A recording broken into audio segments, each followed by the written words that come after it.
सुनीता ने अपने कामकाज निपटाने के बाद जैसे ही मोबाइल उठाकर व्हाट्सएप खोला तो रोज की भांति सबसे पहले वो अपने दोस्तों रिश्तेदारों के व्हाट्सएप चेक करने लगी। दरअसल ऐसे ही उसे दूसरों के जन्मदिन और सालगिरह की पता चल जाती थी, मगर उसके चेहरे का रंग अचानक उस वक्त उड़ गया। उसने अपनी ननद कृति का स्टेटस देखा। स्टेटस पर गीता ने अपने साल भर के बेटे छोटू की अनेकों पिक्चर लगाई हुई थी, मगर सुधा की नज़र उनमें से 2 पिक्चर से हट ही नहीं रही थी। उसे विश्वास नहीं हो रहा था, जो पिक्चर में दिखाई दे रहा है वो सच कैसे हो सकता है। ये तो मेरी अस्मिता की खोया हुआ वही मोबाइल फोन वाला खिलौना है जिसमें से म्यूजिक बजता है। ये कीर्ति दीदी के बेटे छोटू के हाथों में नहीं, ये खिलौना वहाँ कैसे जाएगा? महीनों से तो कृति दीदी यहाँ आई भी नहीं है, तो कहीं मम्मी जी नहीं, वो ऐसा नहीं कर सकती। लेकिन शक ने दिमाग में जगह बना ली थी, तो उसने तुरंत ही कृति को फ़ोन मिला दिया। हेलो दीदी, नमस्ते, कैसी हो? हाँ, वो आपका स्टेटस देख रही थी। सच बहुत प्यारा लग रहा है छोटू, हर पिक्चर कमाल की है। अच्छा, ये क्या पकड़ा हुआ है हाथों में छोटू? हाँ, बड़ा प्यारा लग रहा है। उसकी तरह वो खिलौना घुमा फिरा कर सुधा ने दोबारा टटोलने की कोशिश की। अरे भाभी, वो मोबाइल फ़ोन वाला खिलौना बड़ा पसंद है इसे, दिन भर इसी से खेलता रहता है बदमाश। वो म्यूजिक बजाता रहता है उसमें। अच्छा, और आप बताइए, हमारी इस अस्मिता बिटिया कैसी है? सच बहुत मन करता है उसके साथ खेलने का। उसकी बातों को याद करते हुए मुस्कुरा देती हूँ मैं। ठीक है दीदी। अच्छा, वैसे कहाँ से ले आए? देखने में महंगा लगता है, मुझे बहुत अच्छा लग रहा है। अपनी अस्मिता के लिए मैं भी लाऊंगी। सुनीता ने एक बार फिर से वही खिलौने को लेकर अपनी शंकाओं को कुरदने की कोशिश की। ये वाला खिलौना ठीक से याद तो नहीं है भाभी? हाँ, शायद मम्मी लाई थी छोटू के जन्मदिन पर। अच्छा, और सब ठीक है? चलिए दीदी, मैं आपसे बाद में बात करती हूँ, कहते हुए सुनीता ने फ़ोन गुस्से में काट दिया। उसकी नज़रों में लगभग सब साफ था। अभी बीते पिछले हफ्ते ही तो सासू माँ ननद जी के बेटे के पहले जन्मदिन पर उनके यहाँ गई थी। हाँ, सच तब से ही उसे ये नहीं दिखाई दिया। कितना ढूंढा भी था, फिर लगा रही कहीं सोफा या पलंग के पीछे ना हो, मगर सुनीता का मन खींचने सा हो गया। उसे अपनी सास पर गुस्सा आ रहा था। वैसे तो इतनी पूजा पाठ करती है, सत्संग जाती है, लेकिन आखिर में कर दी ही ना वही सास वाली हरकत। फिर दुनिया कहते फिरती है कि बहू को बेटी बनकर रहना चाहिए, मगर क्या सास को माँ बनकर नहीं रहना चाहिए? दिखा ही दिया, बेटियां ही सगी होती है। और वो गुस्से से बरबनाने लगी। आने दो, आज मोहित जी को दिखाती हूँ उन्हें कि सामने खोलूँगी सारी पोल पट्टी, तब पता चलेगा। दोपहर में सासू माँ को ठीक से खाना भी नहीं परोसा, बल्कि और दिन कितना प्यार सम्मान से पेश आती थी, मगर आज उसने उनसे सीधी मुंह बात तक नहीं की। वो क्या बात है आज तुम?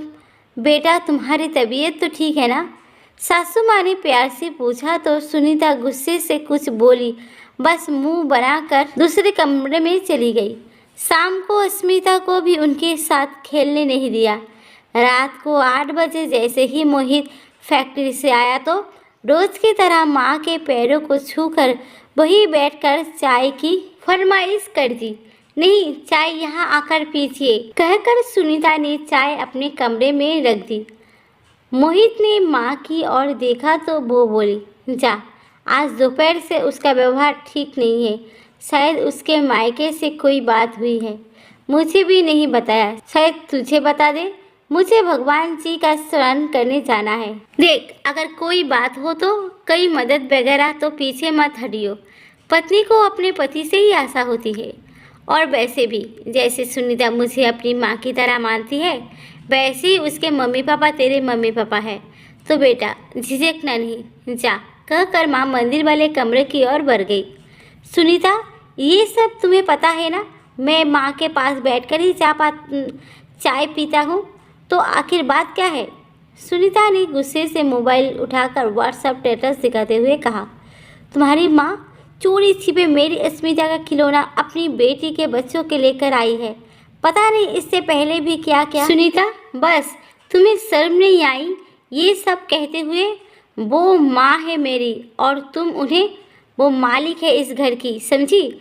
उन्हें किसी से पूछने की ज़रूरत नहीं कि क्या देना है किसी को। वो तुम्हारे लिए कितना अच्छा सोचती है और तुम। तभी दरवाजे पर बेल बजी। मोहित ने गुस्से में जाकर दरवाज़ा खोला तो सामने पूनम भाभी खड़ी हुई थी। फर्स्ट फ्लोर वाली, उनके ठीक नीचे वाली फ्लोर वाली। और मोहित भैया नमस्ते, कैसे है? नमस्ते भाभी जी, आइए ना। सुनीता कहाँ है? तब तक सुनीता भी बाहर आ गई। भाभी आप आइए बैठिए, मैं चाय बना कर लाती हूँ। अरे नहीं नहीं सुनीता, चाय नहीं, मैं तो बस आप दोनों को प्रसाद देना था। लो प्रसाद, वैष्णवी देवी माता का, आज ही तो लौटी हूँ शाम को। हाँ ये लो। वो बैल्कनी खोली तो ये सब सामान मिला जो तुम्हारी लाडली अस्मिता नीचे फेंकती रहती है। ताई जी नमस्ते। अस्मिता बाहर आते हुए उनसे लिपटते हुए बोली। सुनीता पूनम भाभी के हाथों में से लिए सामान को देख रही थी, जिसमें थी कपड़े पकड़ाने वाली चिमटियाँ, खाने पीने वाले चम्मच, एक चाबी से चलने वाला हाथी और वही म्यूजिक बजने वाला मोबाइल फ़ोन वाला खिलौना। सामान और प्रसाद देकर पूनम भाभी तो वहाँ से चली गई, मगर अब मोहित सुनीता को देख रहा था, जिसका सिर शर्म से झुक गया था और मन आत्मग्लानि से भर गया था। उसकी आंखें भीगी हुई थी। उसे समझ नहीं आ रहा था, इतनी पढ़ी लिखी होकर आखिर कर दी ना उसने बहू वाली हरकत। क्या बाज़ारों में केवल एक ही खिलौना कंपनी उतारती है?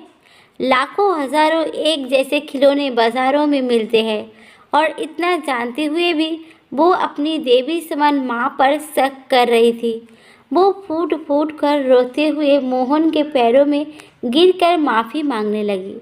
उसे पश्चाताप में देखकर मोहित उसे उठाते हुए बोला, सुनीता भूल हर किसी से हो सकती है, मगर समझदार वही होता है जो संयम से परिस्थितियों का सामना करे।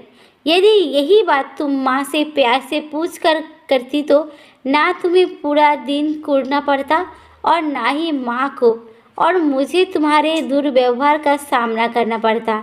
खैर बात माँ को पता ना चले। आप जाओ, रोज़ की तरह हम सब एक साथ प्यार से खाना खाने की तैयारी करते हैं। सुधा ने मोहित की ओर भीगी हुई पलकों को साफ करते हुए हाँ करते हुए अपनी सहमति जताई और चल पड़ी अपने घर को प्यार का वही सुंदर मंदिर बनाने, जहाँ वो सब प्यार से रहते हैं।